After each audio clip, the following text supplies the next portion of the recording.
Welcome, fight fans, to this reaction to the news of Tyson Fury signing to fight Dillian Whyte. Or should I say, Dillian Whyte has finally signed to fight Tyson Fury. Much to the approval of many boxing fans out there, including ourselves. So we thought we'd like to do a little reaction show to that news just happening in the last 24 hours. Dillian Whyte leaving it till the very last minute, Johnston. And I mean the very last minute to sign to fight Tyson Fury to get, what was it, $8 million? I think Tyson Fury was saying. I'm not sure what the logistics of that are or if it's the correct amount, but it's the biggest payday of Dillian Whyte's career, and it's the shot at the WBC title that he's been itching for about 3 years now. Excited?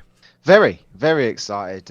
We did say it eventually was going to happen. I was quite confident that it would. I know Whyte's entitled to 20% of his purse, whatever it is, whether it's $8 million or what. It's definitely going to be biggest payday of Dillian Whyte's career. I mean, he's openly said he don't care where it is, what country it is, what stadium, what venue it's at. He's got, he just wants to fight. And the one thing I had noticed was he was keeping very quiet, wasn't he, Dillian? And I think that was part and parcel of the whole thing, wasn't it? Of trying, kept the intrigue going, kept people guessing. Certain people saying, it wouldn't surprise me if Dillian turns it down. And look, I don't think Dillian had any. There was no way he was ever going to do that. I think he just enjoyed playing the mind games where you had Bob Arum and Frank Warren sort of casting their opinions over Whyte. Dillian Whyte keeping quiet. It's not good. He needs to promote his fight. I just think it's a little way of Dillian taking back a little bit of control, which I don't think he feel like he's had.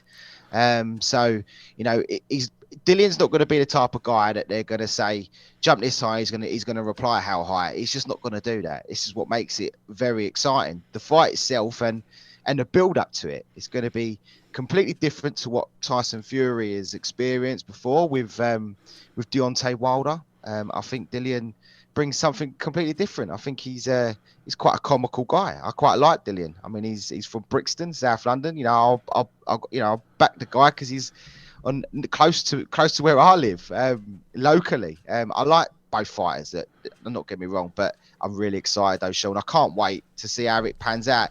We have our ideas now. I think the generalisation is that Fury wins this fight, but I'm not going to discredit Dillian. I think he can bring something, and he will cause Fury problems. But it's just great to have it, mate.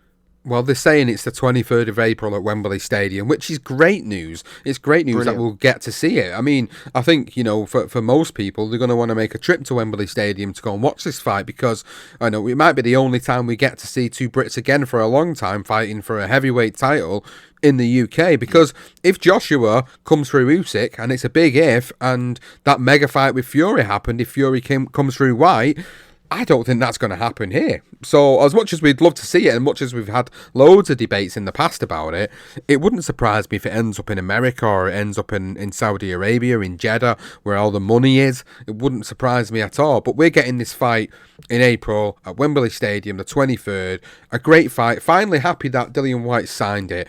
I've not really casted any doubt upon whether he'd sign it or not. I've not really thought about it. I know people do go right into the mind of people. Social media presents a platform for people to put their opinions out there, and sometimes the opinions are just absolute dribble because people are sitting there going like they actually know Dillian Whyte and they're inside his mind, and they can, he's not taking this fight because he's scared, he's not going to get as much money as what he wants, or he's holding out for this or that. Look, we don't know the intricacies of these deals at all. We don't. What we know is that Dillian Whyte needed to sign for this fight, and he was leaving it until the last minute. He obviously had his reasons for it. Whether it was, like you say, Johnston, taking control and getting a little bit of a upper hand in some respects is quite clever if it is the case, because we know how much Tyson Fury can get under the skin of other fighters, and he's proven that time and time and time again. But Dillian Whyte is a different individual, a different character. He can be a bit of a hothead. We've seen that in press conferences. We've seen tables being launched. We've seen Dillian Whyte ready to stand and trade in a press conference and a weigh-in before. He isn't going to back down from Tyson Fury, and Tyson Fury is going to relish that. He wants that. He wants someone to stand toe-to-toe with him. But that's not the way Dillian Whyte is going to be able to fight on the night, because he will make it relatively straightforward for Tyson Fury. And I'm sure as we get closer to the time, we will be doing our big fight preview. But my initial reaction to this is just that I'm happy. I'm happy to see this fight. It's not the main fight we wanted to see. I mean, ideally, we wanted to see, for all the marbles, Usyk and Fury. But I'm still happy we're getting it, because part of me wants Dillian Whyte to have his opportunity, and that's why I wanted to see it. Dillian Whyte's deserved it. He's took more risks than most of these fighters out there in the heavyweight division. He's probably taken the biggest risk, and in the midst of all that, he obviously suffered that defeat to Povetkin as well. So he's the one that's took all the risk. He's fought fighters that he probably didn't need to fight to get to this point, and now he's finally getting his opportunity. He's getting a career best payday. Okay, maybe he would have wanted more. He isn't getting the lion's share. He's getting a smaller percentage, but that's because Tyson Fury has proven that he is a bigger draw. He is a bigger draw, and that's why he's getting the lion's share of it. Of course, him being champion, it being a bigger draw, the purse bid's obviously being won by Frank Warren, Queensbury and Top Rank. You know, this is, for me, this is why he's getting that.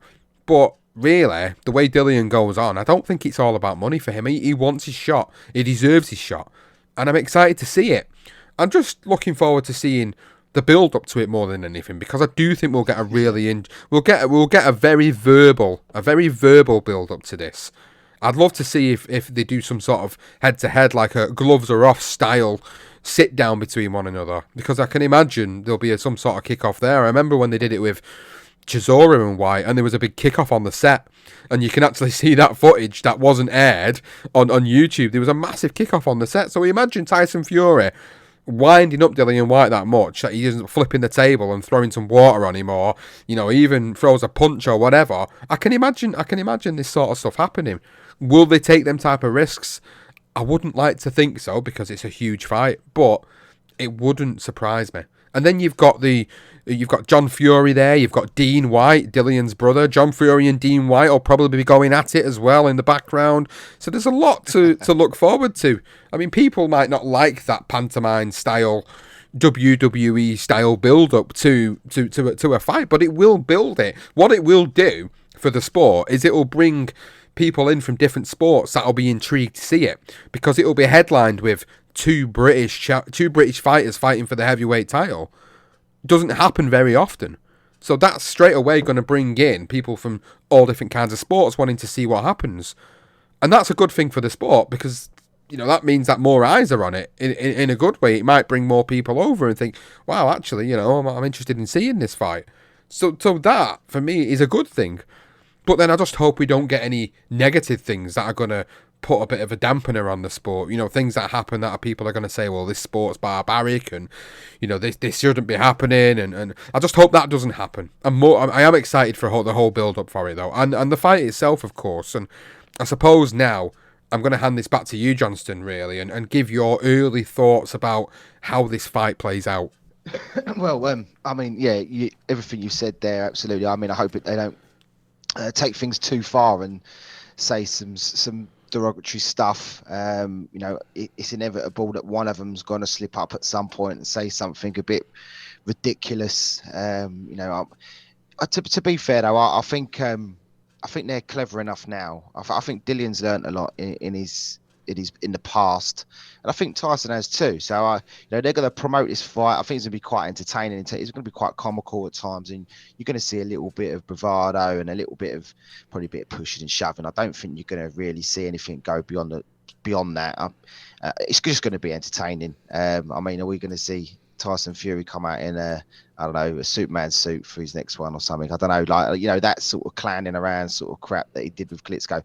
But look, in the fight itself, do you know, controversially, I'm going to say something here, is I actually think that Dillian Whyte has had it a lot harder in the last couple of years than what Tyson Fury has, in terms of his opponents. I think Tyson Fury, I think there's a lot's been made about Deontay Wilder, and I think he's, if anything, Tyson's I know he got knocked down a couple of times in that fight. It was a great fight, the third one, but he bossed him. I mean, he bossed him pretty much most of the time. Yeah, he came back after that long layoff, and that was the closest he had ever been, because Tyson Fury wasn't even at his 100% fittest. And he had those couple of other fights with Otto Volin Swartz, whatever the other guy's name was. Look, I just think that his progression has actually slowed, whereas Dillian Whyte has had to come through the controversy of losing to Povetkin with that huge knockout defeat and then come back and win it. I'm not saying Watch and Rivas and Chisora are better fighters necessarily than Wilder, but having to fight the same opponent all the time,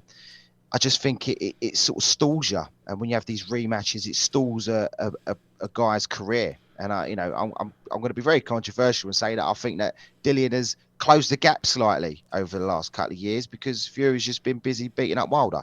I'm not saying that he's going to win the fight. I just think that makes it more interesting for me. I think that gives White a little bit of something that he didn't have if they'd have had the fight a couple of years before. I'd agree with that. I'd agree that he is closing the gap because he's having tougher fights. He's having fighters that are different styles. I know Tyson Fury's fought Volin, and Volin obviously is a great fighter. But, looking at that and Deontay Wilder and the 3 fights he's had with Wilder, like you say, how much has them fights taken out of Tyson Fury? Does it leave a little bit of a dent in his career in the sense that he is more vulnerable now than what we think he is? Is there a chance that Dillian Whyte will get near him and land an overhand right and put him down, and Tyson Fury will get back up, and maybe we'll see an elevator fight maybe again? There's quite a high probability that this could happen, but it's all dependent on whether Dillian Whyte can get near him. That's the big thing that people are saying. Everyone's saying, well, it's just going to be a repeat of Tyson Fury, Derek Chisora 2. When Derek Chisora just could not get near Tyson Fury whatsoever. People think it's going to be the same fight. I beg to differ. I beg to differ on that because I think we've seen Dillian Whyte wears his heart on his sleeve. And no matter what is thrown in front of him, he will try and he will go down with a fight. Like Wilder in some ways. He will go down with a fight. But I think he's a better fighter than Wilder. So I think it does cause Tyson Fury a few more problems than maybe what has faced before. But in Tyson Fury's mind, he's just confident that he's going to do a number on Dillian Whyte. And I mean, he's always been confident. I know he always says this sort of stuff on social media. And I know a lot of the time he delivers as well. But a different fighter brings a different skill set into the ring. I think he's going to cause Tyson Fury problems, Dillian Whyte. I don't know whether it will be as straightforward as what people think it's going to be. But I've always maintained that Tyson Fury is a sublime boxer for his size and for his skill set. I think he has the ability to make it an easy fight for him, and that's what people are predicting, that it will be a points decision or a late knockout for Tyson Fury. At this moment in time, I'm edging towards the general consensus on this, but I wouldn't be out of the realms of possibility that Dillian Whyte comes in there and upsets everything. Every plan. We know these things can happen. I mean, look at Ruiz and Anthony Joshua. Look what Ruiz did to Joshua. Joshua, for me, I don't think has been the same since, if I'm being totally honest. And we know these things. We know these things can happen. It'll be all about Tyson Fury backing it up, and it'll be all about whether Dillian Whyte can land something significant and put Tyson Fury down and really hurt him and finish the fight. That's it's gonna boil down to these two things really. Will it be an easy night because Fury makes it an easy night for himself, or will it be another tear up? Will it be another fight like Deontay Wilder, the third fight, where we get both guys going down and landing big, huge punches? Another exciting fight, one of the great fights of this modern era. I think possibly we could get that. We could get that. I think Tyson Fury wins it. This is where I'm sitting now. Tyson Fury wins, but I do think we're going to get another really exciting fight, contrary to what people think. I do, and I think the one thing, what's going to be a huge target for Dillian Whyte is the body, and we know he likes to throw them left hands into the body. If you can sink them in early doors, it will take its toll. Obviously, Dillian hasn't got the greatest of engines anyway, but he's proved over time now that even though when he is blown out of his arse, he can get a second win, and he can come back, he can come down, he can come back, and I think that's a different style. It's a different animal for Tyson Fury to be able to analyze and adjust within the ring, and for all of Deontay Wilder's power. When do you ever see Deontay Wilder throw a body shot? And I mean, that's the one thing I would say. If Wilder had have tried to target the body a lot more with his hard shots, I think as the fight, well, especially the third fight, as that fight wore on, he could have maybe taken more advantage of Fury himself, because he wasn't as good as he just always relied on that one punch power. Whereas Dillian Whyte will go for the body, will target the body. He may even get knocked down, but I still think he gets back up again. I think that could be what in my head. That's where Tyson Fury. He hasn't fought anyone that's targeted the body, and it's a big area. And I know it's people say that you got to get to him. He's got long arms, Dillian, and he can throw him in quite short, and he can close that gap quite quickly. And even if he whips a few in the body, they're going to take something out of Tyson. I'm sure Tyson will be thinking about that, but then that does, he's going to have to adjust. That's the point I'm trying to make. It's a different animal. So I'm with you, Sean. The consensus is that Fury wins the fight. I think he does on points right this minute now. But I am not discounting Dillian Whyte at all, and the great thing is it's at a stadium. It's the first time Fury's ever fought over here in a stadium as well. So whether that, the added pressure of having 90,000 people cheering you on, not all of them obviously, you're gonna have some cheering for Dillian, but a majority will be for Fury. Back out here, I mean, I thought it'd be Old Trafford, but I'm glad it's at Wembley. It's the headquarters more or less, isn't it, of where the press are for boxing anyway. So it all makes it look It's intriguing. It's a great fight, and as you say, it's the first time I've seen two British heavyweights fighting for a world title in a very long time. And that's it for this little short reaction show, guys, to Tyson Fury, Dillian Whyte finally being announced, confirmed for April the 23rd at Wembley Stadium. We'll be back nearer the time with our big fight preview for this. We hope you've enjoyed it. Thanks for listening. Make sure you follow us on social media at BTR Boxing Pod on Twitter, Instagram, Facebook and YouTube. And you can also subscribe to us on Apple Podcasts, Google or wherever you get your podcast. Thank you for listening. We'll see you next time.